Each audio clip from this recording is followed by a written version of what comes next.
every hand that has collected what is your own. You are there standing, but it has never arrived because another hand has collected it. In the name of Jesus, by the fire of the Holy Ghost, I release it to enter your hand now.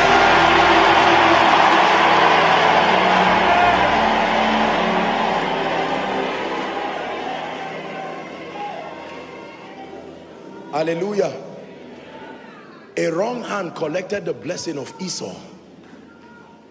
And Isaac said, this smell is of Esau, but the hand is of Jacob. The smell is of someone else, but the hand collecting it is of someone else.